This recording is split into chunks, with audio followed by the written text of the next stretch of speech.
You know, at the heart of everything Jesus teaches us is the idea of dying to self and dying to selfishness. In baptism, we symbolize the death of self by immersion in water. And when we rise from the water, we symbolically are resurrected from the death of selfishness into a new life of love and devotion to God's purposes and God's life. When we celebrate the Eucharist, we are consciously partaking in Jesus' death and in the life which transcends death. Even the symbol of our faith, the cross, speaks of the need that we all have to die to self in order to enter the resurrected life. Now, dying to self is what today's gospel reading is about. Unless a grain of wheat falls to the earth and dies, it remains just a single grain. But if it dies, it bears much fruit. This is by no means a new teaching, or not even a teaching that is unique to Christianity. There is no spiritual tradition I know of in the world that doesn't have the death of the false self at the center of everything they teach. We have to take up our crosses and follow Jesus to the death of self in order to know the new and resurrected life. Now, today's gospel reading begins with some Gentiles who come to Jerusalem to celebrate the Passover, who come to Philip and say that they'd like to see Jesus.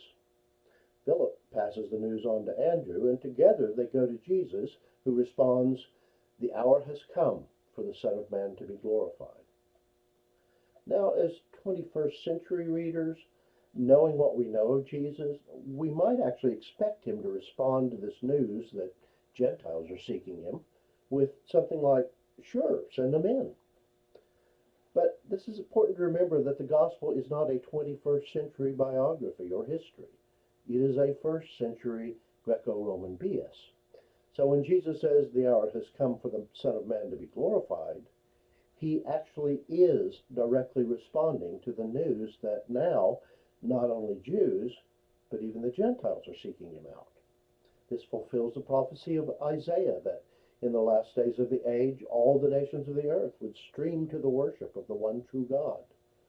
Philip and Andrew tell him, "Gentiles are now seeking you." And Jesus responds, "The prophecy is being fulfilled. Now is the hour."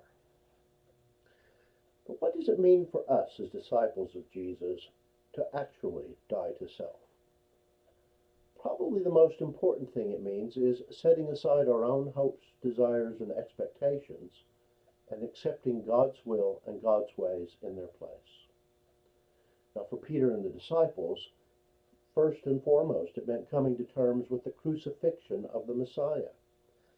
That upset every single expectation, every hope, every desire that they had ever had about who and what the Messiah was supposed to be. You might remember that they rebelled against the very idea of crucifixion until the very end. They had a real clear idea in their heads about how things were supposed to unfold, and it was inconceivable to them that things could go so wrong as they saw it, and yet in the end come out with a more powerful and more wonderful result than they could have ever dreamed or imagined. You know, in our daily lives, we die to self every time we make a choice for what is desirable over choosing what we merely desire. We may truly desire that second drink, especially I would note if it's a really good single malt scotch, but it is absolutely not desirable if we have to drive home afterward. I'm sure that every soldier facing battle also feels a desire to turn and run and save his or her own life.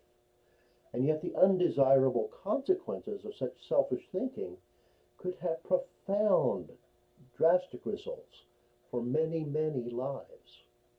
So choosing what is desirable over what is merely desired, choosing what serves life over what serves my life, that is really the essence of what it means to die to self.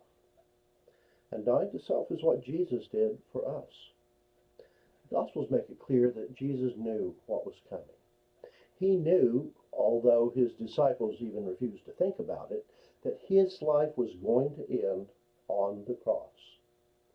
And as he faced the impending reality of his own crucifixion, Jesus says, "Now my soul is troubled, and what should I say? Father, save me from this hour? No," he says, "it is for this reason that I have come." Setting aside anything that Jesus might have desired for his own life, he did instead what was desirable for the life of the world. Christianity is about the transformation of the world through the transformation of the human heart. Jesus knew that this image of himself lifted up from the earth, nailed to a cross, is what it would take to awaken the heart of humanity. And Jesus embraced that sacrifice before him because he knew that unless a grain of wheat falls into the earth and dies, it remains just a single grain. That's how the universe is constructed. That is also how the human heart works and responds to love. In the passage assigned from the book of Jeremiah this morning, God promises, "I will put my law within them, and I will write it on their hearts." And God accomplishes this by putting love in our hearts. God puts love in our hearts by allowing his own self to be crucified by us in the humanity of Jesus, to give us a visible sign, an unmistakable understanding that God knows the rejection and the pain that we feel, that God shares the fear and the despair that we know, and that even God dies the death that we die. And by making God's self vulnerable to us in love, it causes us in turn to want to love in return, to become more like him, loving Christ as he loved us. Jesus put the invitation to new life this way: take up your cross and follow me. Every Christian is called to prepare his or her soul to accept death, for God, for others, even for those who think of themselves as our enemies. And today, across the world, there are Christians still who are making that sacrifice every day. Now, fortunately, not many of us are going to be called to make that ultimate sacrifice. The more common way in which we sacrifice ourselves, make ourselves vulnerable, is simply by putting up with each other. And the way we struggle with that one, you would sometimes think we were making it the ultimate sacrifice. The surrender of self we are most commonly called to make is simply to extend grace to one another. Now, grace isn't something that we just receive from God as a gift for ourselves. It is a gift that we are given to share with the world. Sometimes we have to let our own desires, our own hopes and expectations die, so that the greater purpose can be served. We're only ever able to accomplish this with grace because our hearts have come to lean Godwards. And our hearts lean Godwards because Jesus was lifted up before us, calling our hearts towards him, unless that grain of wheat falls into the earth and dies. Scripture tells us that the day will come when deaths like Jesus will no longer be necessary. Jeremiah writes that in that day no longer will they need to teach one another or say to one another, "Know the Lord," for they will all know the Lord, from the least to the greatest. In that day, we're no longer going to need church buildings, because the communion that we seek here is going to be found in every prayer and in every human interaction. In that day, we're no longer going to need laws, because the love in our awakened hearts will govern our actions. In that day, we will know, not only when we're here at church, but everywhere, that God dwells in us and God dwells among us. But until that day comes, we have the church. We have one another.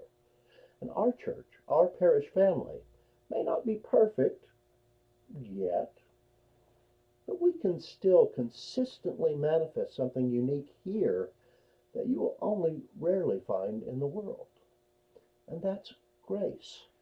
A willingness not just to put up with one another, but to lift one another up, to regard one another with the eyes of love, understanding, and compassion. And I put it to you that this is the greatest gift that one can hope for in this life, the greatest fruit that any seed can bear.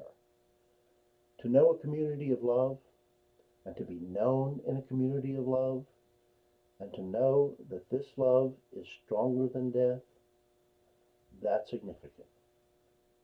For death is not the end of our work. Death, the surrender of self and selfish desire to higher purpose, is a part of our work. Even the smallest grain of wheat, when dead and buried, bears much fruit.